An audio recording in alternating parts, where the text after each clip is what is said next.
To je Al Capone. On je bil prvi superzvezdniški gangster v Ameriki. Postal je slaven zaradi svojega bogastva, moči in obsežnega kriminalnega imperija v Chicagu. Toda vprašanje je, kako mu je to uspelo? Kako je postal najbolj znan gangster v zgodovini? Kako se je povzpel na vrh? In kar je najpomembneje, kaj je povzročilo njegov padec? In to bomo izvedeli. V zgodnjih 1920-ih se je v Chicagu dogajalo nekaj nenavadnega. Združene države so prepovedale proizvodnjo in prodajo alkohola za pitje. To obdobje so imenovali prohibicija. Namen vlade je bil zmanjšati težave, ki jih povzroča pitje, kot so prepiri, nasilje in drugo. Namesto da bi alkohol izginil, pa se je nezakonita trgovina z njim še povečala. Veliko ljudi je še vedno želelo piti, zato so tolpe, ki so znale skrivaj proizvajati, tihotapiti in prodajati alkohol, začele veliko zaslužiti. V Chicagu je bila ena izmed skupin, ki je hitro izkoristila to priložnost. Organizacija Johnnyja Torrya, znan gangster, ki se je ukvarjal tudi z igrami na srečo in drugimi nezakonitimi dejavnostmi. Ob tem je v Chicago prispel mlad gangster iz New Yorka, Alphonse Capone, bolj znan kot Al Capone. Njegov mentor je postal Johnny Torrio in ta ga je naučil, kako voditi njihov nezakoniti posel. Sčasoma pa je Al Capone postal še bolj slaven od njega. In točno to se je zgodilo. Capone je bil še mlad, ko se je pridružil uličnim tolpam v New Yorku. In tam je spoznal Johnnyja Torrya. Torrio je opazil Caponejevo sposobnost za delo z ljudmi, posel in vodenje nezakonitih operacij. Zato, ko se je Capone preselil v Chicago, mu je Torrio postopoma dajal vse večje odgovornosti. Velika priložnost prohibicije oziroma prepovedi vlade glede proizvodnje in prodaje alkohola je omogočila skupini Johnnyja Torrya in Ala Caponeja še večji zaslužek. Ko je alkohol postal nezakonit, so bile cene, ki so jih bili kupci pripravljeni plačati, precej višje. In tukaj so tolpe uporabljale tovornjake, skladišča in skrivne dobavne poti, da so dostavljali pivo in žgane pijače v nezakonite bare, imenovane speakeasy. V velikem mestu, kot je Chicago, je bilo ogromno strank. In bolj kot so bili zakoni o alkoholu strožji, več denarja je krožilo na črnem trgu. Toda ni dovolj, da imaš samo zalogo alkohola. Tolpa je morala tudi zaščititi svoje ozemlje pred policijo in drugimi tolpami. Tukaj je postala pomembna korupcija. Nekateri policisti in vladni uradniki so bili podkupljeni, medtem ko so druge ljudi ustrahovali. Al Capone je postopoma spoznal, da se pravi nadzor nad nekim območjem ne doseže samo s pištolo, ampak tudi z denarjem, povezavami in političnim vplivom. Eden najpomembnejših krajev za skupino Ala Caponeja je bil Cicero, mesto poleg Chicaga. Leta 1924 so lokalne volitve v Ciceru postale nasilne, ko je organizacija Ala Caponeja poskušala obdržati politike, ki so bili naklonjeni njihovemu poslu. Župan je postal Joseph Glenn Klenha. V naslednjih zgodbah o tem obdobju pravijo, da je imel Al Capone izjemno velik vpliv na lokalno oblast v Ciceru. Znana je tudi zgodba, da župan enkrat ni upošteval želja Ala Caponeja, zaradi tega, da je Al Capone javno osramotil predmestno hišo. To je pokazalo, kako močan vpliv je imel Al Capone v tistem času na tem območju. Kljub temu, ko je skupina postajala močnejša, so postajali močnejši tudi njihovi nasprotniki. Veliko tolp v Chicagu je želelo nadzorovati isti posel in ozemlje. Ker je bilo v nezakoniti trgovini z alkoholom ogromno denarja, se je preprosto poslovno tekmovanje pogosto končalo s streljanjem in maščevanjem. Eden največjih nasprotnikov skupine Torrija in Caponeja je bila tolpa Northside. Med njenimi vidnimi člani je bil tudi George Bucks Moran. Januarja 1925 je prišlo do velike spremembe. Večkrat so ga ustrelili in skoraj je umrl. Torrio je preživel, vendar mu je bilo jasno, da ga lahko kadarkoli ubijajo, če bo nadaljeval s takim življenjem. Ko se je pozdravil, se je Torrio umaknil iz neposrednega vodenja svoje operacije. Moški, ki ga je izbral, da prevzame veliko kriminalno organizacijo, ki jo je zgradil, je bil njegov dolgoletni učenec, Al Capone. Leta 1925 je bil Al Capone še v svojih 20-ih, ko je postal šef skupine, ki je kasneje postala znana kot Chicago Outfit. Pravzaprav ni prevzel majhnega posla. Imeli so mrežo za nezakonito prodajo alkohola, iger na srečo in druge vire zaslužka. Toda Capone je bil drugačen vodja. Bil je bolj agresiven in bolj pripravljen uporabiti nasilje, kadar je kdo oviral njegov posel. Hkrati pa je znal dobro izkoristiti denar in povezave. Odkupoval je nekatere uradnike, ustrahoval nasprotnike in varoval kraje, ki so bili pomembni za njegovo delovanje. Zaradi tega se je njegov vpliv hitro širil. V samo nekaj letih nekdanji mladi gangster iz New Yorka postal eden najmočnejših kriminalnih šefov v Chicagu. Toda ko sta njegovo bogastvo in moč še naprej rasla, se je tudi povečevalo število tistih, ki so ga želeli strmoglaviti. In ko se je moč Ala Caponeja v Chicagu še naprej širila, se je v New Yorku začela vzpenjati nova vrsta gangsterjev. Eden izmed njih je bil Charles Lucky Luciano. Oba sta služila z nezakonitimi posli v času prohibicije, vendar pa sta svoji tolpi vodila na povsem različne načine. Al Capone je bil namreč znan po svoji javni izpostavljenosti, medtem pa je Charles Lucky Luciano raje sodeloval z drugimi tolpami in se izogibal sporom, ki bi lahko škodovali njihovemu poslu. V naslednjih letih bo ta način Luciano postal ključen pri oblikovanju bolj organiziranega mafijskega sistema v New Yorku. In ker je Luciano pogosto sodeloval z drugimi tolpami, je imel velik vpliv tudi na newyorškega gangsterja in poslovneža Arnolda Rothsteina. Rothstein je bil tudi mentor in je mlade gangsterje učil, kako svoje nezakonite dejavnosti spremeniti v velik posel. Namesto da bi se gangsterji ves čas pretepali na ulicah, jih je usmeril k drugim nezakonitim dejavnostim. Zanj so bili namreč pomembnejši denar, povezave in dobro organizirano delovanje. In tukaj je Luciano začel poslovati z Rothsteinom v času prohibicije in se naučil sodelovati z gangsterji iz različnih skupin. V Chicagu je bilo takšno sodelovanje veliko težje doseči. Saj se je boj za teritorij in nezakoniti alkohol nenehno nadaljeval. Kljub temu je bila ena največjih Caponejevih nasprotnikov North Side Gang. Tudi ta tolpa je bila zelo močna na severnem delu Chicaga. Med voditelji te tolpe sta bila Earl James Weiss in George Bucks Moran. Njihova skupina in Caponejeva tolpa sta bila že dolgo časa nasprotnika. Težava pa je bila, da spor med obema skupinama ni bil le preprost prepir. Oba sta želela zaščititi svoje ozemlje, zaloge alkohola in kraje, kjer sta služila denar.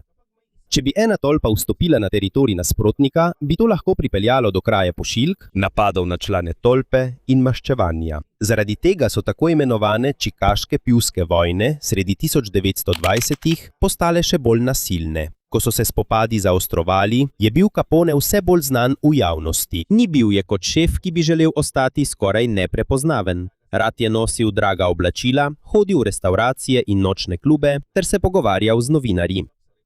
Capone je postopoma postal znano ime tudi med ljudmi, ki niso imeli nobene povezave s kriminalnim svetom.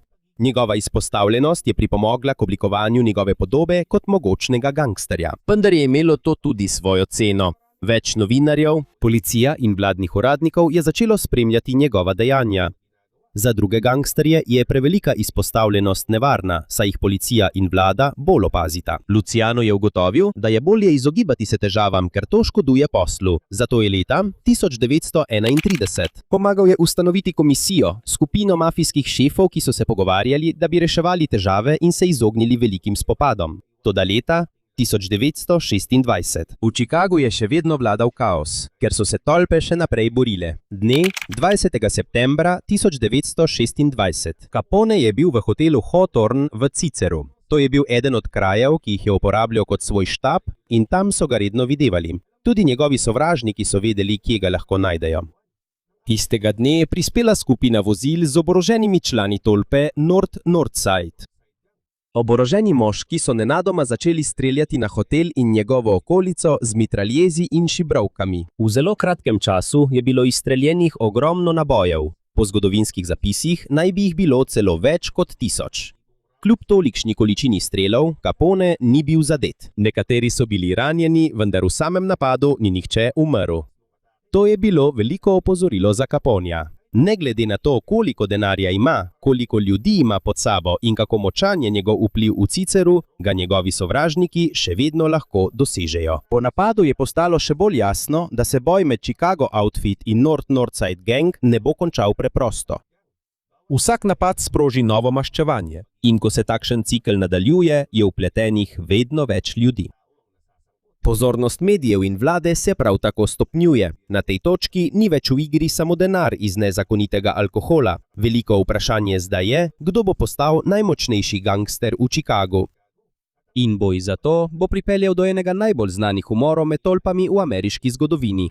Do leta 1929 je boj med tolpami v Chicagu dosegel najbolj nevarno točko. Težava Al Caponeja je, da je tolpa North Side pod vodstvom Bex Morana še vedno močna. In dokler v mestu obstaja velika rivalska skupina, Chicago Outfit ne bo imela popolnega nadzora nad nezakonitim poslom. Tako se je zgodilo naslednje. Zjutraj, 14. februarja 1929, se je 7 moških povezanih z Moranovo tolpo zbralo v garaži na North Clark Street v Chicagu. Čez nekaj časa so prišli oboroženi moški.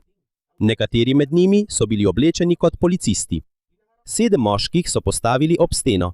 Videti je bilo, kot da gre za običajno policijsko racijo. Nato so jih nenadoma ustrelili, vseh 7 je umrlo. Ta dogodek je postal znan kot pokol na Valentinovo. Glavna tarča, Bugs Moran, ni bil med 7 žrtvami, ker ni takoj prišel v garažo, sploh ni vstopil. Zaradi tega je eden največjih Caponejevih sovražnikov preživel. Takrat se je nasplošno sumilo, da je za pokolom stala Caponejeva skupina Chicago Outfit, vendar ni bilo dovolj dokazov, da bi Caponeja obtožili umorov. Poleg tega je bil v času pokola na Floridi. Tako da, čeprav je bilo njegovo ime takoj povezano z incidentom, ni bil za to obsojen. Vendar je imel dogodek velik vpliv. Čeprav Capone ni bil neposredno zaprt zaradi pokola. Novica o 7 moških ubitih v eni garaži se je razširila po vsej Ameriki. Javnosti je postalo še bolj jasno, kako resno je nasilje tolp v Chicagu. Hkrati je Capone postal še bolj prepoznaven kot obraz organiziranega kriminala v Ameriki. Medtem je skupina Bugsa Morana oslabela, po izgubi ključnih članov v pokolu je izgubil pomembne ljudi v svoji organizaciji. Zaradi tega se je položaj skupine Chicago Outfit še dodatno okrepil, čeprav Moran kot nasprotnik ni povsem izginil. Toda pokol je imel še en učinek. Za druge kriminalne šefe je preveč očitno nasilje slabo za posel. Ko se takšni incidenti vrstijo eden za drugim, umori in organizirani kriminal pa so vedno v naslovnicah, so policija in zvezna vlada bolj prisiljene ukrepati. Zato so se maja 1929 zbrali v Atlantic Cityju, New Jersey. Nekateri znani gangsteri so se zbrali, da bi razpravljali, kako zmanjšati nasilje in umore med tolpami. Popoln seznam udeležencev ni jasen, prav tako niso povsem znane vse podrobnosti, o katerih so govorili na srečanju. Vendar zgodovinski zapisi kažejo, da so bile med glavnimi težavami takrat nasilje med tolpami, ozemeljski spori in naraščajoč pritisk strani oblasti. Tudi Capone je bil med gangsterji, ki so bili takrat v Atlantic Cityju. Cilj je bil preprost. Treba je bilo zmanjšati nenehno streljanje. Več denarja bi lahko zaslužili, če bi se različne kriminalne skupine lahko dogovorile glede svojega ozemlja in posla, kot pa če bi se nenehno borile. Za druge gangsterje je bil dogodek v Chicagu opozorilo. Videli so, da če postane preveč kaotično in nasilno, jih bo policija in vlada hitreje opazila. Marca 1929 je bil Al Capone poklican, da se pojavi pred zvezno veliko poroto v Chicagu. Njegovi odvetniki so povedali, da ne more priti, ker je bolan. Toda ko so zvezni agenti začeli preiskovati, so ugotovili, da Al Capone kljub trditvam o bolezni lahko potuje. Zaradi tega je bil obtožen nespoštovanja sodišča. Maja 1929 je Al Capone odšel v Filadelfijo. Tam so njega in njegovega telesnega stražarja ujeli z nezakonitim orožjem in obsodili na 1 leto zapora. Medtem ko je bil Capone v zaporu, zvezna vlada pa je še naprej iskala hujše obtožbe, ki bi jih lahko uporabila proti njemu. Težko je bilo dokazati, da je bil Al Capone osebno odgovoren za umore, pokole in druge kriminalne dejavnosti povezane z njegovo skupino. Zato je vlada uporabila drugačen pristop, da bi ga ujela. Ameriško ministrstvo za finance je začelo preiskovati njegove ogromne dohodke, finančne evidence in davke, ki jih ni plačal. Skratka, zvezna vlada je resno pritiskala na Al Caponeja in iskala primer z dovolj dokazi, da bi ga lahko za dolgo časa spravili v zapor. Dolga leta je Al Capone preživel tolpaške vojne, poskuse atentata in obtožbe umora, toda na koncu se je izkazalo, da največja nevarnost za njegovo moč ni prišla od sovražnega gangsterja. Prišla bo strani zvezne vlade in iz denarja, ki ga je zaslužil svojim kriminalnim imperijem. Medtem ko se je pritisk na Al Caponeja stopnjeval, je za nekaj časa izginil iz Chicaga, saj je bil zaprt v Filadelfiji. Ko je Capone prišel iz zapora in se vrnil v Chicago, da je zvezna vlada še strožje nadzorovala. Eden od agentov, ki so preganjali njegove nezakonite posle, je bil Eliot Ness. Nes je oblikoval majhno skupino agentov, ki so jih kasneje poznali kot nedotakljive zaradi njihovega slovesa, da niso sprejemali podkupnin. Njihova naloga je bila poiskati in uničiti nezakonite pivovarne ter druge dejavnosti povezane z alkoholom, povezane s Caponejevo organizacijo. Uporabili so nadzor, racije in druge metode, da bi zbrali dokaze proti mreži tihotapljenja alkohola.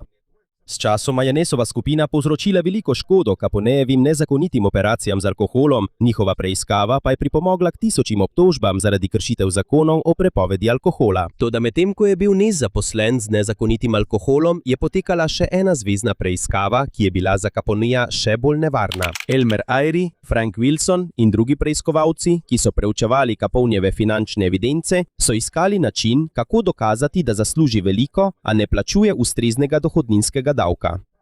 Delo je bilo težko, ker Capone običajno ni vpisoval velikih nepremičnin in podjetij na svoje ime. Vendar so preiskovalci našli finančne evidence, ki so ga povezovale s prihodki od iger na srečo in drugih nezakonitih dejavnosti. Takšni dokazi so postali pomemben temelj davčnega primera proti njemu. Medtem ko se je vlada približevala, Capone pa je poskušal izboljšati svojo javno podobo. V času Velike depresije je na milijone Američanov izgubilo službo in številne družine so imele težave pri nakupu hrane. Capone je financiral ljudsko kuhinjo v Chicagu, ki je nudila brezplačno hrano tistim, ki so jo potrebovali. S tem je pridobil tudi veliko publicitete. Nekateri prebivalci so v njem videli človeka, ki pomaga skupnosti. Toda hkrati oblasti so ga še naprej povezovale z veliko kriminalno organizacijo, ki je služila z nezakonitimi posli. Dobra publiciteta ni ustavila davčne preiskave. Leta 1931 zvezna vlada je Caponeju vložila več obtožb zaradi utaje dohodnine. Glavna točka primera je bila preprosta. Zaslužil je veliko, a tega ni ustrezno prijavil in ni plačal davkov, kot to zahteva zakon. Tožilci so pokazali njegove velike izdatke in druge dokaze, da bi dokazali, da ima zelo velik dohodek. Čeprav ni imel običajne službe ali zakonitega posla, ki bi lahko pojasnil ves ta denar, Capone je še vedno verjel, da lahko dobi primer. Njegova pravna ekipa je najprej poskušala doseči sporazum o priznanju krivde, vendar sodnik ni dovolil, da bi sledili pričakovani blažji kazni. Zato se je sojenje nadaljevalo. Do sodnika so prišle tudi informacije, da skušajo vplivati. Kot odgovor je sodnik zamenjal poroto, preden se je začel pomemben del sojenja. Strategija, ki je dolgo delovala v svetu Caponeja, denar, povezave in zastraševanje, ni bila več dovolj za nadzor nad izidom. 17. oktobra 1931 je bil Capone spoznan za krivega v 5 točkah povezanih z njegovimi zveznimi dohodninskimi davki. 3 od teh so bile kazniva dejanja, 2 pa prekrška. Potem je bil obsojen na 11 let v zveznem zaporu in mu je bila naložena visoka denarna kazen, sodne stroške in davke, ki jih ni plačal. To je bila ena najstrožjih davčnih kazni v tistem času. Tukaj se je življenje Ala Caponeja popolnoma spremenilo. Ni bil zaprt zaradi pokola na Valentinovo, prav tako ne zaradi številnih tolpskih umorov, ki so jih dolgo povezovali z njegovo organizacijo. Primer, ki ga je dokončno spravil na kolena, je bil povezan z denarjem in davki. Dolga leta se je znal zaščititi pred številnimi lokalnimi preiskavami s pomočjo strahu, korupcije in povezav. Ko so različni deli zvezne vlade začeli delovati hkrati, je Caponeju postalo veliko težje nadzorovati sistem. Leta 1932 začel je služiti svojo dolgo kazen v zveznem zaporu v Atlanti. Ni bil več mogočni šef, ki bi ga svobodno videvali v restavracijah in hotelih Chicaga, postal je zvezni zapornik. Toda tudi če je bil Capone že v zaporu, to ni pomenilo, da je organizirani kriminal izginil iz Amerike. Medtem ko je bila večina javnosti in medijev osredotočena na padec najbolj znanega gangsterja iz Chicaga, so drugi voditelji mafije tišje spreminjali način vodenja svojih organizacij. In eden najpomembnejših ljudi pri tej spremembi je bil Lucky Luciano. Medtem ko je bil Al Capone v zaporu, se je v New Yorku dogajala velika sprememba v organiziranem kriminalu. Gangsterji, ki so videli, kaj se je zgodilo s Caponejem, so se naučili jasne lekcije. Če je šef mafije preveč slaven in so njegova kriminalna dejanja vedno v novicah, bo hitreje postal tarča vlade. Eden od ljudi, ki so se izognili takšni poti, je bil Lucky Luciano. Leta 1931 je bil Luciano sredi velike vojne med tolpami v New Yorku. Takrat sta se borila dva mogočna mafijska šefa, Joe Masseria in Salvatore Maranzano. Namesto da bi to dolgo trajalo, je Luciano pomagal ubiti svojega lastnega šefa, Maserijo.